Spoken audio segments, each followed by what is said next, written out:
Oke, pada hari ini kita akan membahas materi baru, yaitu mengenai bagaimana kita mengolah perubahan dari sistem informasi.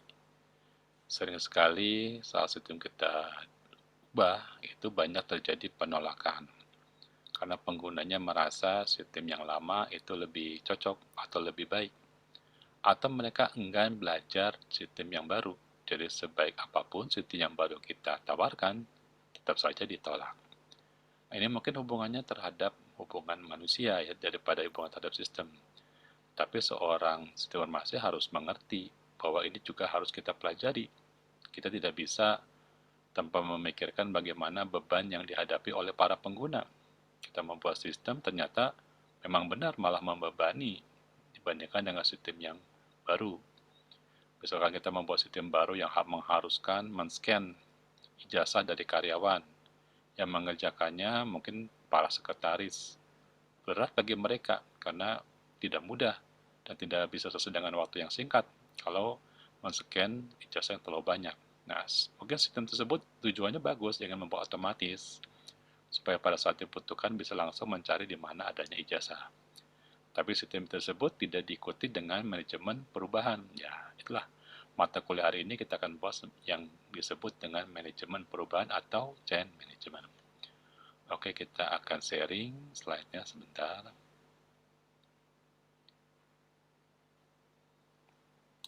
Oke, tunggu sebentar, kita akan sharing.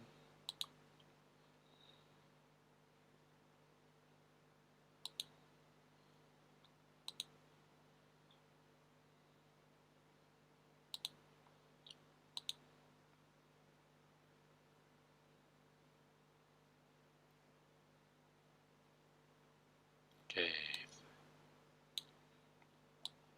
ini judul kita pada hari ini, yaitu mengenai mengelola perubahan informasi memanfaatkan yang disebut dengan change management. Oke, ceritanya pada saat mahasiswa sekarang ikut MPKM, datang ke perusahaan, seorang programmer dan seorang informasi melihat banyak keunikan dan perilaku yang mereka rasa tidak diajarkan di dalam waktu perkuliahan. Misalkan, apa saja yang tidak ada tersebut, yaitu suatu kebiasaan dari perusahaan yang jarang membuat sistem baru. Yang ada adalah memperbaiki terus-menerus sistem lama. Jarang sekali mereka membuat sistem baru. Mungkin juga cuma membuat sistem pengantar antara sistem baru dengan sistem yang lain. Tapi jarang secara besar itu membuat sistem yang benar-benar baru. Seperti itu. Dan juga sistem yang mereka buat itu ada juga yang dipengaruhi oleh standar. Waktu mereka belajar di kampus, mereka tidak pernah diajak diskusi oleh dosennya mengenai standar. Ternyata di dalam beberapa perusahaan itu membutuhkan standar. Kemudian mereka juga menemukan ada perusahaan yang sehat yang benar-benar mempergunakan sistem dengan baik dan memeliharanya. Ada juga sistem yang tidak sehat. Sistem yang hanya mempergunakan standar hanya untuk kalau datang auditor. Tetapi pada saat auditornya pergi, mereka menggunakan sistem yang tidak sama. Ada juga seperti itu. Nah, tentunya dari sistem yang baik maupun yang tidak baik itu diketemukan bagi mereka yang bekerja di perusahaan. Tentunya tidak semuanya diceritakan di sini. Sini saya sebut sebagai culture shock karena banyak dosen yang tidak menceritakan kondisi real yang ada di lapangan di sini. Memang ada sedikit perbedaan antara kompetensi yang diberikan kepada mahasiswa dengan kompetensi yang diinginkan oleh dunia kerja. Nah, kita akan lihat apa saja pada hari ini. Nah, di sana pada saat mereka datang, mereka melihat bahwa sistem itu diperbaiki terus-menerus. Jarang membuat sistem yang benar-benar baru. Mereka perusahaan tersebut merancang tahapan yang sangat baik, fase demi fase, waktu demi waktu. Kemudian setiap sistem selalu diuji. Ini tentunya terjadi pada sistem yang sehat. Selalu diuji, kemudian dinilai apakah sesuai dengan perancangan sebelumnya, kemudian dipelihara, dan selalu diperbaiki beradaptasi dengan tempat mereka menggunakan sistem tersebut. sesuai dengan penggunanya, sesuai dengan bebannya, sesuai dengan prasarananya. Ini yang kita sebut dengan IT landscape. Kemudian sebelum sistem tersebut dilemparkan kepada masyarakat, ada simulasi terlebih dahulu. Bagaimana dampaknya? Ini ada change manajemennya. Jika dibuat sistem yang baru, maka akan ada kelebihan apa, kelemahan apa, ada resiko apa yang harus mereka lakukan untuk dihadapi atau mungkin ditransfer, bagaimana beban kerja yang semula, bagaimana dengan regulasi, apakah terjadi pelanggaran, bagaimana dengan standar yang harus diikuti dalam sistem. Nah, mereka melakukan simulasi supaya jangan sampai terjadi pelanggaran. Banyak sistem informasi yang tidak memikirkan hal tersebut, karena mereka berpikir tidak terlalu banyak mempengaruhi. Misalkan tahun 2000-an dikenal dengan adanya sistem Gojek. Gojek itu merupakan sistem informasi, tetapi dampaknya terhadap kondisi transportasi. Mereka tidak memikirkan kondisi transportasi, hanya memikirkan sistem informasi. Nah, itu salah satunya dampak kepada masyarakat. Dampaknya juga bisa kepada stakeholder internal, bukan hanya kepada masyarakat. Salah satu contoh yang sering mereka lakukan di dalam suatu perusahaan yang benar-benar memanfaatkan informasi itu dengan mengoptimalkan. Jadi kemampuan informasi dicari maksimumnya di mana. Misalkan mereka melakukan perhitungan waktu layanan yang benar-benar dihitung, apakah sesuai dengan perjanjian antara pembuat dengan pengguna yang disebut dengan service level agreement. Kemudian diuji studi kelayakannya, bagaimana risiko-risikonya, bagaimana kemungkinan dari bidang-bidang value atau keuntungan yang dapat diperoleh, bagaimana melanjutkan perusahaan jika terjadi risiko yang sangat besar, yang disebut dengan business continuity. Ini ada 2 ISO ya, ada ISO 31000 untuk risiko analisis, ada juga ISO 22301 untuk business continuity. Kemudian ada juga tadi yang sudah saya ceritakan, ada simulasi dampak dan simulasi beban. Dampaknya apa, kemudian bebannya bagaimana, apakah menambah beban terhadap stakeholder atau beban terhadap infrastruktur, beban terhadap komputasi, beban terhadap jaringan, nah seperti itu. Ada juga simulasi kehilangan sumber daya. Jika sumber daya ternyata ada yang rusak, bagaimana cara mengatasinya? Jika total sampai 50% sumber daya tidak bekerja, bagaimana cara merecovery-nya? Nah, semuanya itu dilakukan sebelum sistem dilemparkan kepada pengguna. Kemudian ada evolusi modular, front to back end, jadi bagaimana membuat tampilan yang semudah mungkin. Ini mungkin masuk mata kuliah Human Computer Interaction, supaya jangan direpotkan dengan penggunaan, jadi pengguna tetap mudah digunakan oleh operator. Mereka tidak perlu memikirkan bagaimana proses di belakang dari tampilan tersebut, yaitu adalah pekerjaan dari seorang programmer. Kemudian isu-isu green computing, yaitu menggunakan energi yang sehemat mungkin. Jadi kalau tidak perlu, server tidak perlu harus memasang semua external hard disk-nya, seperti itu ya. Kemudian ada perapihan bisnis proses yang tidak terlihat, itu dilihat dengan baik. Apakah bisnis proses model node-nya sudah sesuai, di mana posisi yang tidak rapi, supaya pengguna bisa tahu kalau ada masalah itu pelanggaran apa yang terjadi, pemilik bisa tahu di mana servernya, berapa bebannya, bisa tahu. Kemudian juga melakukan multi perspektif dalam change management. Jadi kalau kita mengubah sistem, kita pikirkan dari sisi pengguna di bagian bawah, operator, bagaimana kalau sistem berubah. Di bagian programmer, bagaimana. Perspektifnya kita ganti-ganti. Jadi bagaimana perspektif dari owner, sudah saya ceritakan owner inginnya seperti apa di pertemuan sebelumnya, consumer seperti apa, programmer seperti apa. Ini yang dilakukan pada enterprise architecture framework dari Zahman. Kemudian perancangan sistem database yang terus dipergunakan seumur hidup. Mungkin kita punya email di Gmail, itu datanya cukup banyak bertahun-tahun ya. Walaupun data dalam bentuk email tidak selamanya penting, tetapi tetap disimpan. Ini apalagi kalau datanya penting. Data tersebut disimpan bertahun-tahun supaya tahu historinya, tahu sejarahnya. Kemudian ada beberapa perancangan yang mungkin tidak merancang terlalu banyak perubahan secara drastis, kita sebut dengan semi-disruptif. Kita merancang sesuatu sistem yang bisa menggantikan sistem lain itu dengan tidak terlalu besar loncatannya. Kita sebut dengan semi-disruptif, supaya jangan membuat penggunanya shock, kaget dengan sistem tersebut. Kalau kita mengidentifikasikan perubahan itu, bagaimana caranya? Pertama, kita lakukan brainstorming, kumpul dulu, tanya antara para pembuat strategi apa perlu kita mengubah sistem. Jika perlu, apa yang dasarnya yang bisa menyelesaikan masalah tersebut. Jadi kalau ada masalah, kuncinya apa untuk mencari solusi, membuka masalah tersebut supaya bisa selesai. Kita tentukan. Kemudian masalah apa yang harus kita kerjakan lebih prioritas. Apakah perubahan ini menghasilkan nilai, value pada bisnis, atau perubahan ini mungkin agak lama menghasilkan nilainya. Kita hitung mungkin dari sisi keuangannya. Kemudian kita mengerti ini cara mengubahnya bagaimana, apakah harus drastis, yang disebut dengan BPR, itu bisnis proses yang sangat cepat ini, atau kita pelan-pelan mengubahnya. Bagaimana proses dari evolusi dan evaluasi. Evolusi dan perubahan yang cukup lama.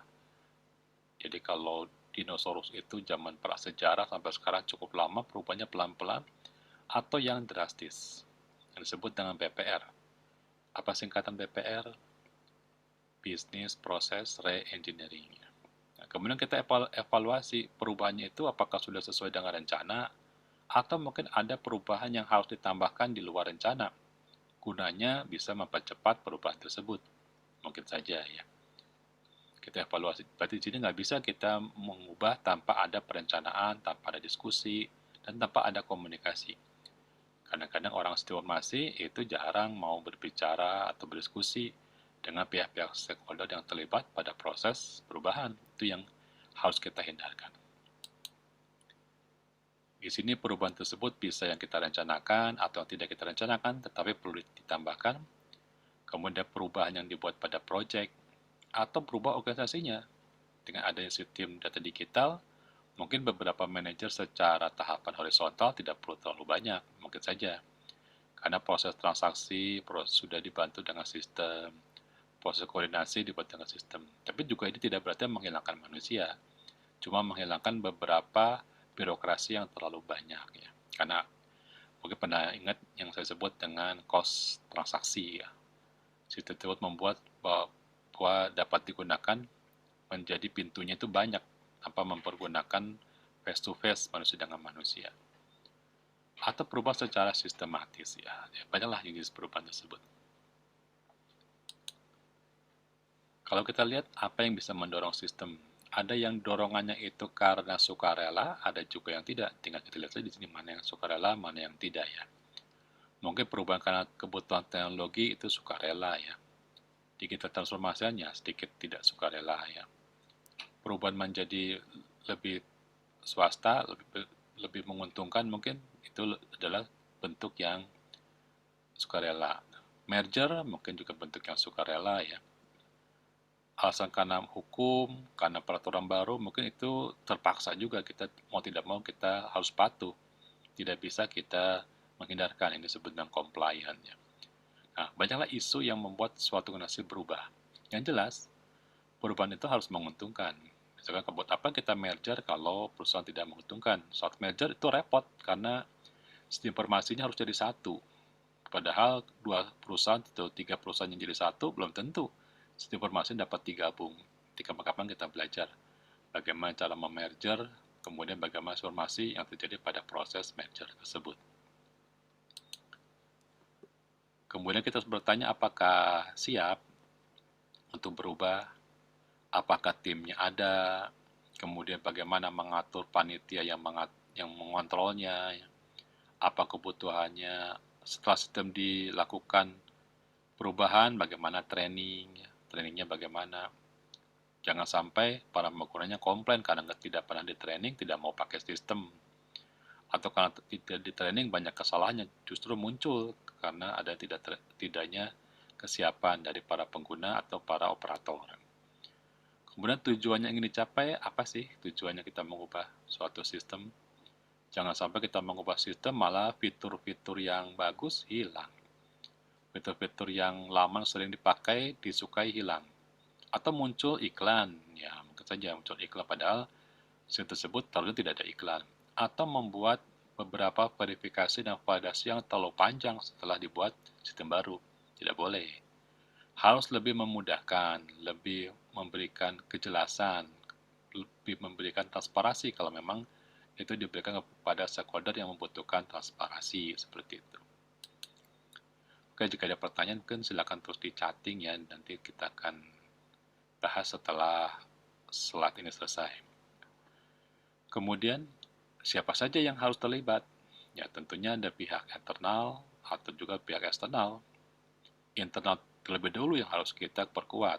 Jadi, jangan sampai kita membuat perubahan, ternyata manajer tersebut tidak mendukung karena tidak mengerti strateginya apa.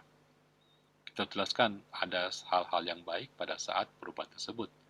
Ceritakan kepada pegawai dari atas sampai bawah, kepada pemimpin ya. Hubungan komunikasi masuk dengan manusia. Pihak eksternal tentunya adalah pihak pemerintah, kemudian ada pihak lingkungan, komunitas, dan mereka semua termasuk yang harus mensosialisasikan kalau terjadi perubahan sistem.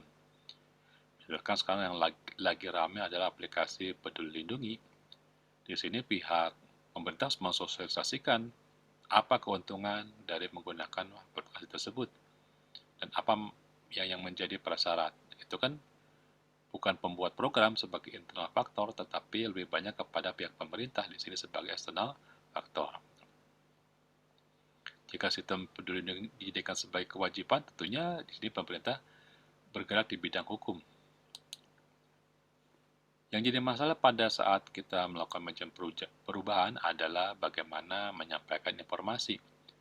Menyampaikan informasi supaya yang di bawah mengerti, supaya operator mengerti, menceritakan dari bagian yang pembuat strategi kepada para manajer apa sih manfaatnya, atau manajer dengan manajer secara horizontal menyampaikan apa relasi yang muncul setelah ada perubahan, ya macam-macam. Yang jangan sampai informasi tersebut kurang.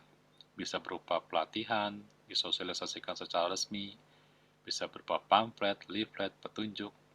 Kalau antara programmer mungkin kita bisa bercerita menggunakan model-model yang ada, misalkan pakai use case ya. Mungkin kalau para programmer sudah biasa seperti itu. Kita ceritakan use case mana yang berubah. Tentunya juga ada hubungan mengenai keuangan. Kalau kita melakukan perubahan sistem, kita lihat apakah total cost ownership-nya itu yang bertambah apa. Kemudian keuntungan apa yang kita peroleh secara finansial juga. Jadi kalau kita mengubah sistem pertama kita ubah pelatihan termasuk menambah dana juga. Kita hitung semuanya. Ini bagian perancangan manajemen perubahannya akan menghitung. Kemudian keuntungannya apa? Misalkan keuntungan yang diperoleh itu apakah mempercepat return of investment, apakah membuat otomasi dari proses pelaporan, macam-macam. Keuntungan bisa dinyatakan dalam bentuk dolar, meskipun prosesnya tersebut adalah bukan proses yang langsung berhubungan dengan uang. Seperti tadi ya. Misalkan proses untuk memperoleh otomatisasi membuat laporan, tentunya ini tidak langsung berhubungan dengan uang, tetapi bisa diuangkan. Gitu. Proses perencanaan manajemen ini harus kita lihat secara rapi ya. Jadi terjadinya keinginan perubahan itu dari siapa? Apakah bisa dari tuntutan para pengguna atau bisa juga karena benchmarking terhadap kompetitor. Kompetitor sudah melakukan fitur apa, kita coba-coba tiru apa yang sudah menjadi bagian yang baik daripada kompetitor. Kita buat sistem yang menyerupainya mungkin.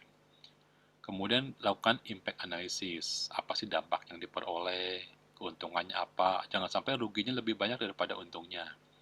Jangan sampai usahanya sangat besar dibandingkan dengan untungnya. Kemudian kita rencanakan di sini cara perubahannya bagaimana tahapannya. Jangan terlalu drastis. Kalau tahapan terlalu tinggi, nanti yang di bawah yang menggunakannya, operatornya akan akan marah-marah ya. Jadi buat tahapan yang realistis lah. Ceritakan dulu, training dulu, sampaikan apa keuntungannya.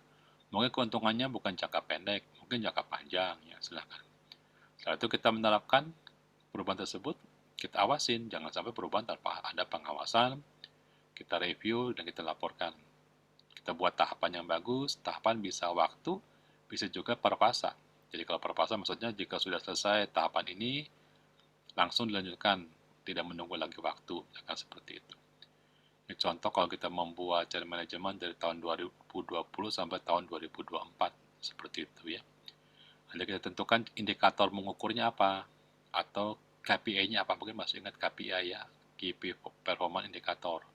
Apa sih keuntungannya? Kemudian dari cita-cita mulia yang digunakan pada perubahan ini, apa sih gap-nya? Sejauh mana kita mencapai cita-cita yang diharapkan?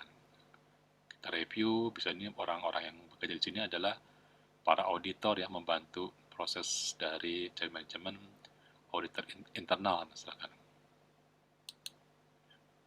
Tentunya ada tantangan, tidak semua change management tersebut diterima. Tantangannya macam-macam yang bisa karena dari yang tidak pernah dikasih pelatihan, bisa karena masalah psikologi, dengan adanya sistem dia merasa posisinya terancam, bisa juga karena tidak suka dengan perubahan, apapun perubahannya dia nggak suka, wah macam-macam. Kita harus mengerti pemahaman dari pemikiran manusia. Ada yang juga menggunakan tersebut menjadi tidak suka karena apa, karena mungkin dia tidak bisa curang, dengan sistem yang baru itu harus teramati, tidak bisa dia melakukan suatu kecurangan. Nah, biasa saja, jadi dulunya dia bisa punya keleluasaan karena kelemahan sistem, setelah kelemahannya ditutupi, maka dia tidak bisa bermain-main dengan sistem. Nah, seperti itu. Banyak orang yang menolak karena niat yang baik, atau menolak juga karena dia niatnya itu adalah tidak baik. Atau dia tidak suka dengan perubahan. Ya, pokoknya ada perubahan nggak suka. Nah, di sini penting kita menceritakan kepada bawahan kita, dibutuhkan seorang manajer yang baik, yang bisa berkomunikasi. Ya. Kemudian membuat suatu perubahan ini berupa suatu tim. Tidak bisa kita tanpa tim ya. Butuh pengarahan, butuh penugasan, butuh pengertian, partisipasi dari setiap orang dalam perubahan tersebut, butuh kesamaan berpikir, butuh pengertian bersama, kalau tidak susah untuk berubah ya. Dan kita juga akan pasti ada yang namanya resistan, pasti ada penolakan, kita nggak bisa hindarkan. Tapi kita sedikit demi sedikit kita kurangi sampai benar-benar penolakan tersebut menjadi yang paling minimum. Ya. Seperti itu. Misalkan penggunaan kartu tol, pertama kali mungkin orang menolak pakai kartu tol. Tapi setelah melihat kartu tol itu manfaatnya banyak, sehingga mereka mau sekarang menggunakan kartu tol, bahkan sudah biasa. Mungkin di Indonesia sifat resistennya tidak sebesar dengan beberapa negara di luar negeri. Kita mudah lebih menerima kalau diberikan penjelasan. Itu mungkin kelebihan dari bangsa Indonesia ini. Kemudian setelah para manajer perubahan ini sudah jago, mungkin mereka akan menjadi tua ya. Mereka harus bisa mengajarkan kemampuan change management ini kepada generasi muda. Ya, seperti sekarang saya ceritakan kepada mahasiswa dalam bentuk bagaimana sih transfer knowledge membuat change management. Jangan terlalu kejam, kita harus mempunyai beberapa perspektif. Kita harus mengikuti perspektif owner, tapi juga kita harus mempertimbangkan bagaimana perspektif dari pengguna sistem. Maunya seperti apa. Contohnya kalau mahasiswa lagi menggunakan game online, tiba-tiba gamenya di-upgrade, ternyata upgrade-nya itu tidak menyenangkan. Butuh birokrasi, butuh nambah uang, butuh iklan cukup banyak, pasti akan komplain. Nah, seperti itu kita harus mengerti bahwa sesuatu yang drastisnya sangat besar atau tahapan sangat besar pasti muncul komplain, muncul penolakan atau resistensi. Ini kita ceritakan. Kadang-kadang kalau sudah jabatan manajer suka lupa, maka kondisinya ada di bawah, suka lupa seperti itu. Ini tentang contoh dari mengkomunikasikan ya. Mengkomunikasinya bisa langsung, kalau di Indonesia mungkin musyawarah, training, lewat website, itu mungkin yang nomor keempat lah, keberapa gitu. Pakai pemberitaan lewat email, ya. Yang paling bagus mungkin lewat meeting yang bisa memberikan masukan. Sekarang perusahaan akan berubah, sistemnya akan berubah seperti ini, akan lebih otomatis, tidak bisa mengganti data dengan mudah, tidak akan mungkin adanya namanya fraud sekarang, ya, data tidak boleh di luar sistem. Misalkan kita sudah punya sistem yang bagus, kita butuh policy, kebijakan, jangan lagi menggunakan Excel. Semua data harus masuk lewat satu sistem yang sama. Tidak boleh ada manajer yang minta data pakai Excel, karena repot memasukkan dari Excel ke sistem utama. Nah, itu kan perlu perlu namanya sosialisasi. Sudah ada sistem bagus, tetapi ternyata di lapangan para manajer malah meminta data dalam bentuk Excel. Ya, jangan. Kita harus menggunakan sistem untuk memasukkan data dan mengambilnya juga pada sistem yang sama. Jangan mengambilnya pada sistem yang berbeda. Data akuisisinya harus pakai sistem itu juga, single system. Nah, seperti itu. Ini kan butuh suatu penjelasan ya. Kalau enggak, para manajer akan minta data dalam bentuk Excel terus-menerus. Kasihan nanti bagian yang merangkum datanya itu akan repot. Mereka putrasi datanya akan repot. Karena ada yang satu masuk lewat sistem utama, ada yang masuk lewat Excel. Wah, itu repot. Lebih baik semuanya Excel atau semuanya sistem. Tapi paling bagus menggunakan sistem tunggal ya. Seperti itu. Ini adalah tahapannya menerapkan strategi tersebut. Ya, harus ada pengamatan bagaimana kita membuat tahapan. Jangan terlalu pendek tahapannya, nanti nggak sampai-sampai. Jangan terlalu drastis, juga nanti akan jadi penolakan. Kemudian dilakukan komunikasi, rencanakan training, buat suatu perancangan dari waktu implementasi, simulasi, dan terus-menerus kerjakan sampai benar-benar selesai, seperti itu. Kalau ditarik kembali kepada ilmu kita, change management tersebut harus memanfaatkan suatu kerangka supaya jangan sampai lupa. Mungkin dari pembuat pencetus change manajemennya mengubah suatu sistem dengan sistem tersebut benar-benar diimplementasikan butuh tahunan. Ada juga yang butuh bulanan. Kalau untuk yang tahunan kita butuh suatu blueprint, kita sebut dengan framework. Framework tersebut bukan sekedar membuat sistem informasi, apalagi mengganti terus-menerus tanpa suatu kerangka ini bahaya. Ganti manajer, ganti sistem, ganti manajer berubah lagi, nggak bisa. Kita harus pakai suatu kerangka. Seorang informasi harus punya market. Jadi kalau berubah, jangan sampai perubahan tersebut tidak sesuai dengan marketnya, tidak sesuai dengan blueprintnya. Jangan sampai. Kita yang di sini yang berperan menentukan pergerakan dari perubahan. Jangan perubahan tidak terkontrol, bahaya sekali. Apalagi kalau sistem tersebut gampang dibuat, ya, tetapi tidak sesuai dengan blueprint. Atau duplikasi sistem. Jadi blueprintnya ada, tapi sistemnya beragam-ragam dengan fungsi yang sama. Ini juga kan tidak hemat, melanggar yang namanya green computing ya, seperti itu. Ada beberapa ilmu selain kerangka kerja juga untuk industri, mungkin sasarannya itu kalau change management ada 3 ya. Di sini ada mengenai tanggung jawab dan keefektivitasan, di sini ada ilmu agile ya. Untuk sistem yang cepat perubahannya ada lean, menghilangkan beberapa ketidakoptimalan, ada scrum, ada kanban. Kapan-kapan kita akan bahas. Kemudian ada masalah mengenai integrasi, change management yang berhubungan dengan integrasi itu bagaimana sih caranya integrasi dari mulai proses bisnis, dari integrasi pada enterprise-nya, dari sisi informasi dan sisi dari aplikasi. Atau untuk perusahaan yang membutuhkan sistem dalam jangka waktu puluhan tahun. Mungkin yang terkenal adalah TOGAF ya, Sahman. Kalau zaman dulu dikenal yang namanya PERA. Mungkin sekarang jarang mahasiswa mendengar istilah PERA, Cimosa, ARIS. Ini merupakan sistem yang berhubungan dengan supply chain. Jadi menggabungkan supply chain dengan value chain. Ini untuk beberapa perusahaan manufaktur, kita biasanya perusahaan manufaktur itu menggunakan sistemnya sangat lama, bisa sampai puluhan tahun. Mereka merancang perubahannya menggunakan yang disebut dengan PERA, Cimosa, dan ARIS. Seperti ini. Kalau TOGAF mungkin digabung dengan Kanban pada saat melakukan change management. Jadi TOGAF sendiri itu merancang blueprint. Tapi implementasinya kita gabung dengan Kanban. Tidak bisa TOGAF sendirian. Ya, seperti itu. Jadi yang namanya enterprise attack itu sesuatu yang harus kita bicarakan sehari-hari, living thing. Tidak bisa cuma membuat suatu market mati, ya nggak bisa. Kita harus ngobrol bagaimana sih perubahan dari dinamika bagaimana perubahan aktivitas, perubahan dari keperluan sistem, perubahan dari layanan, mungkin dulu bagaimana, sekarang berbeda. Sesuatu yang menjadi living thing, sesuatu yang harus kita obrolkan. Bukan sekadar membuat saja, tapi juga sesuatu yang bisa membantu kita koreksi setiap saat.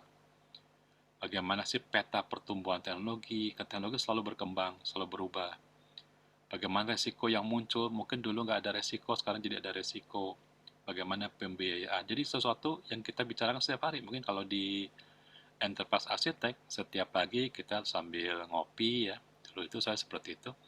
Kita ngobrol, ini sistem apa sih efektivitasannya, apa yang mau dikejar, apa kesalahannya, apa kelemahannya, ya kita obrolkan setiap hari seperti itu. Bertemu dengan programmer, bertemu dengan resiko analisis, bertemu dengan perancang dari enterprise ya. Ini contoh kasus ya. Misalkan ada kasus satu, ini karena kita melihat bagaimana sih keefektivitas Kota X mengimplementasikan sistem informasi untuk menerima mahasiswa baru. Tetapi terjadi muncul kelemahan-kelemahan. Pertama, sistem sangat lambat diakses karena penggunanya bertambah jadi lambat, tidak pakai server yang reliable. Kemudian lulusan yang sudah dinyatakan lulus diterima bisa dirubah dengan seenak-enaknya ya. Ada muncul titipan gitu, titipan yang diterima. Ini kan jadi timbul isu-isu negatif. Kemudian ada anak yang masuk di ujian tersebut, ternyata grade-nya kecil tapi bisa masuk. Nah, ini kan terjadi transparansi yang tidak terpenuhi. Nah, ini harus kita lakukan suatu perubahan supaya minimal yang pertama, sistem tersebut memiliki transparansi, dapat dipercaya oleh penggunanya. Kemudian, sistem tersebut tidak mudah untuk diubah semena-mena ya. Seperti itu, jadi sistem yang bertanggung jawab. Contoh kedua, ini ada kejadian di tahun 2014 ya.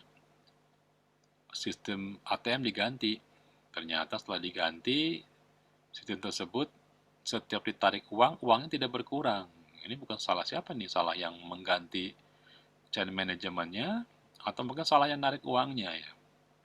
Akhirnya ATM tersebut ditariklah uang sangat banyak ya di sini. Sampai miliaran. Untung yang saat ditarik masih terdata. Coba kalau pada saat penarikan uang itu data nama yang nariknya hilang. Lebih bahaya lagi ya. Di sini cuma tidak mengurangi nilai saldo, itu kelemahannya, tapi tetap bisa menjejaki siapa yang menarik uang. Berarti chain manajemennya kurang kontrol saat diganti lupa untuk mengurangi saldo ya. Ini kejadian nyata tahun 2014 ya. Kemudian juga membuat sistem yang lolos kualifikasi ISO 9001 ya. Tetapi pada saat sistem ini dicek oleh auditor, benar dia menggunakan sistem buatan Jerman namanya SAP. Tapi pada kenyataannya ya pada saat sehari-hari dia tidak pakai SAP, dia cuma pakai Excel. Cuma kalau auditor datang, wah ini dimunculkan, oh ya benar pakai SAP. Gitu. Supaya dapat ISO 9001. Tapi sehari-hari pakai Excel, ini juga tentu kecurangan. Saya manajemen yang tidak dilakukan sebetulnya. Tetap saja mereka sehari-hari pakai Excel, cuma SAP ini digunakan supaya dapat ISO 9001. Banyak arsitektur framework yang sering digunakan oleh mahasiswa informasi yang namanya framework ini berupa cetak biru, jadi blueprint ya, supaya kita bisa tahu bagaimana sih proses bisnis yang diawali dengan arsitektur visi misi, organisasinya seperti apa, datanya bagaimana, untuk 5 tahun ke depan seperti apa. Jadi namanya blueprint itu kan bukan tahun sekarang, tahun yang akan datang ya. Bagaimana mengolah sumber daya manusia, jadi kalau sistemnya butuh operator, maka operatornya tinggal skillnya bagaimana, harus kita training. Bagaimana kebijakan, karena tata kelola yang baik, itu kalau tanpa kebijakan percuma. Manajemen informasi yang baik tanpa kebijakan percuma ya. Bagaimana nanti diimplementasikannya, bagaimana proses migrasinya, bagaimana mengembangkannya. Nah, blueprint ini yang paling terkenal adalah TOGAF, mungkin TOGAF ya, Zahman, Gartner, itu yang terkenal ya. Ada juga EAP, ini mungkin yang simple, lebih simple dari Zahman, EAP, ini macam-macam. Tergantung apapun yang kita buat, kita harus menyelesaikan masalah yang ada di dalam perusahaan. Jadi namanya blueprint harus menyelesaikan masalah apa. Kalau dari sisi visi ya harus menghasilkan value yang baik. Ya. Ada faktor-faktor kritis yang harus dipenuhi. Kalau isunya mengenai bisnis, ya tentunya ingin tahu ini untungnya bagaimana nih. Nah, di setiap kerangka itu bisa memperlihatkan kalau dari sisi data bagaimana caranya supaya informasi bisa dibentuk, jangan sampai data masuk tapi nggak bisa diambil lagi, ya jangan sampai. Nah, itulah dari arsitektur aplikasi mungkin isunya adalah integrasi. Membuat sistem tidak secara integrasi, sekarang mau diintegrasikan, wah itu repot sekali ya. Atau sistem dibuat secara sporadis, tapi tidak ada rencana integrasi, juga repot. Atau sudah terintegrasi, tetapi sistemnya lupa untuk selalu membawa isu integrasi. Ini juga salah juga. Ini adalah contoh TOGAF ya. TOGAF seperti ini. Di sini yang gambar ini adalah beberapa artefak. Artefak itu berarti data-data yang diperlukan. Bentuk-bentuk keluaran dari setiap tahap kita sebut dengan deliverable. Jadi fase A itu deliverable-nya apa, keluarannya apa. Keluaran ini bisa dijadikan sebagai masukan bagi tahapan yang berikutnya. Ini kalau diperbesar. Nanti ada mata kuliah khusus mengenai enterprise arsitek ya. Ini akan membahas mengenai apa saja sih yang jadi deliverable, bagaimana pemetaannya, bagaimana membuat matriks antara fungsi satu dengan fungsi yang lain, peran lain dengan peran yang lain, bagaimana membuat katalog, ya. Ini merupakan sebuah artefak. Kumpulan-kumpulan yang menjadi bagian yang diperlukan bagi kita melihat sistem. Ini artefaknya. Kalau di dalam market mungkin ini namanya adalah komponen. Kalau market misalkan pintunya, ya, jendelanya, itu merupakan artefaknya. Artefak bisa macam-macam sesuai dengan kebutuhan. Lorongnya, ya, itu macam-macam. Gentengnya, itu adalah artefaknya. Kalau dalam suatu arsitektur yang membuat rumah. Kalau dalam suatu perusahaan, ya tentunya adalah ini merupakan bentuk model-model yang sudah diajarkan di ilmu komputer. Masalah yang sering muncul adalah banyak sekali yang beranggapan bahwa yang namanya enterprise arsitek itu adalah bisa semua perusahaan. Ternyata tidak semua perusahaan. Ya. Jadi kalau kita melakukan change management, kita harus lihat perusahaannya apa. Jangan sampai kita melakukan perubahan yang tidak melihat bentuk perusahaannya. Perusahaannya kecil, tapi change management yang sebesar mungkin tidak bisa. Kita harus melihat yang namanya enterprise itu yang benar-benar menggunakan IT. Kalau kita melakukan perusahaannya itu terjadi pergantian besar-besaran di bidang IT, padahal perusahaannya tidak memanfaatkan IT secara maksimal, sayang juga ya, percuma. Kita pasang server kemampuannya sangat besar, seperti server untuk membuat suatu perusahaan multinasional, padahal servernya cuma dipakai di sekolahan. Yang sayang juga tidak kepakai ilmu-ilmu yang diperlukan atau fasilitas yang diperlukan. Ini ada definisi mengenai enterprise arsitek, yaitu kita ya, dan DevOps. Ini saya cepat saja, jadi kalau orang programmer biasanya disebut dengan DevOps, Development and Operational ya, namanya DevOps. Kalau kita mungkin sebut dengan perancang sistem atau enterprise arsitek. Kita harus melihat sistem tersebut, bagaimana mengembangkannya, bagaimana mengubahnya semakin baik, bagaimana meningkatkan supaya lebih untung, lebih singkat, lebih otomatis, nah lebihnya apa itu ya. Tapi banyak juga orang tidak mau pakai enterprise arsitek, nggak mau pakai orang sistem informasi. Jarang ada lowongan diterima sistem informasi, padahal lulusan sistem informasi itu banyak sekali. Per tahunnya itu banyak sekali, tapi banyak yang tidak mau menerima sistem informasi. Mengapa? Ya, mungkin mereka pikir ilmu belum pernah ketemu dengan resikonya. Kalau sudah ketemu resikonya, mereka baru tahu bahwa orang sistem informasi itu perlu. Enterprise arsitektur itu perlu, karena ada resiko yang mereka tidak amati. Di sini beberapa hal yang membuat mereka tidak merasa perlu ya karena mereka membuat sistemnya tanpa blueprint. Selama ini berhasil karena perusahaannya memang tidak butuh blueprint. Perusahaannya kecil, tidak perlu ada komunikasi yang terlalu banyak. Apalagi kalau yang punyanya juga yang jadi programmer ya, tidak perlu. Kemudian menginvestasikan blueprint ini dianggap mahal. Pakai TOGAF itu mahal. Daripada buat blueprint, udah aja kerja sesuai dengan masalahnya apa, selesaikan ya. Bagus juga secara itu, tapi Kalau perusahaannya multinasional, ingin dikembangkan, apalagi memakai dana dari para investor, tidak mudah. Kita harus melakukan perancangan blueprint. Nah, ini kondisi-kondisi perusahaan yang saat ini ya, yang mungkin sudah pernah saya ceritakan ya. Ini yang terjadi dari sisi organisasi. Semakin kompleks, kita butuh suatu perancangan sistem yang tidak mudah. Perancangan perubahan tidak mudah. Sumber daya manusia harus kita pelihara, harus kita training. Jangan sampai banyak orang yang datang setelah di training kabur, tidak bisa memelihara sistem. Sistem informasi juga harus dipetakan supaya tahu bisnis yang diperoleh itu ditunjang oleh sistem informasi yang mana, apa untungnya pakai sistem ini ya. Nah, kita petakan, secara pelaksana harus kita optimalkan, jangan sampai kelebihan, jangan sampai kekurangan. Oke, sekian mungkin dari saya. Mungkin kita akan masuk ke sesi pertanyaan. Saya akan lihat apakah ada pertanyaan, baik di kolom chatting maupun pertanyaan secara langsung.